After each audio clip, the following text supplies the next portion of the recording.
سورۃ زلزال مدنی ہے، 8 آیتیں ہیں، نزول میں 93 ہیں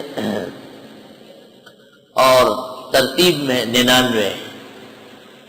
اس میں قیامت کے قریب زلازل کا بیان ہے، قیامت سے پہلے اور قیامت کے بعد زلزلے آئیں گے۔ حدیث میں ابھی ایک زلزلہ گزرا ہوگا اور دوبارہ شروع ہو جائے گا، ابھی دوسرا گزرا ہوگا اور تیسرا شروع ہو جائے گا۔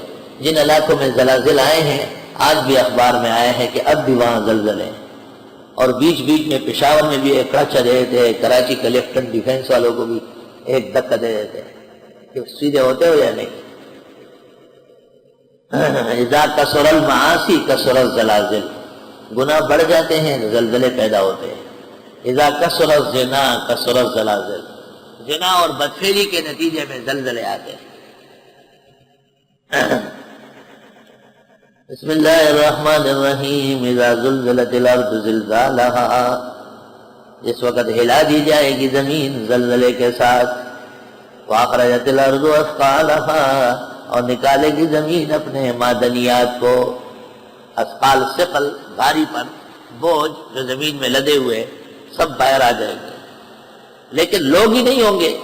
وقال الانسان ما لها، کہے گا انسان کیا ہوا ہے زمین کو، ہر طرف نیچے سے سونا اور چاندی باہر آ جائے گی۔ یومئذ تحدث اخبارها، اس دن بتائے گی وہ اپنی خبریں، بأن ربک اوحی لها، بے شک تیرے رب نے وحی کیا، اس کو حکم دیا۔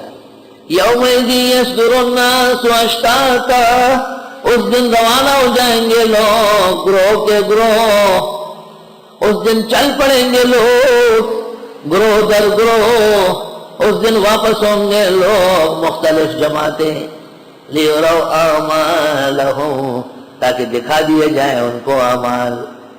فمن یعمل مثقال ذرۃ خیرا یرہ، جو کوئی عمل کرے ذرہ برابر بھلے کا اس کو دیکھے گا۔ فمن یعمل مثقال ذرۃ شرا یرہ، اور جو عمل کرے گا ذرہ برابر شر کا اس کو دیکھے گا۔ جو جس نے کیا خیر تو خیر، شر تو شر، ہر چیز حاضر ہوگی۔ ووجدوا ما عملوا حاضرا، جو انہوں نے عمل کیے موجود پائیں گے۔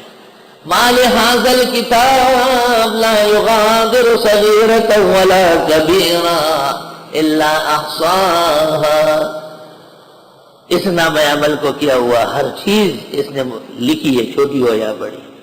توبہ توبہ، اللہ تعالیٰ انجام بخیر فرمائے۔ حدیث شریف بخاری میں ہے، جناب نبی کریم صلی اللہ علیہ وسلم سے پوچھا گیا کہ حضرت گدھوں کی زکوٰۃ دینی ہے، تو آپ نے فرمایا اس سلسلے میں مستقل حکم تو نہیں آیا۔ قرآن مجید کی ایک چھوٹی سی آیت ہے، الا الآیہ الشاذہ الفاظہ الجامعہ، چھوٹی بالکل چھوٹی لیکن بہت بامانہ آیت ہے۔ فمن یعمل مثقال ذرۃ خیرا یرہ، جو ذرہ برابر خیر کرے گا خیر پائے گا۔ اس سے پتہ چلتا ہے کہ دینا چاہیے۔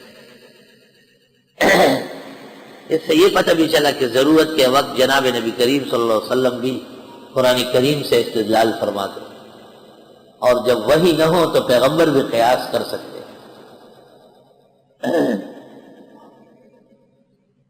اللہ اکبر وللہ الحمد۔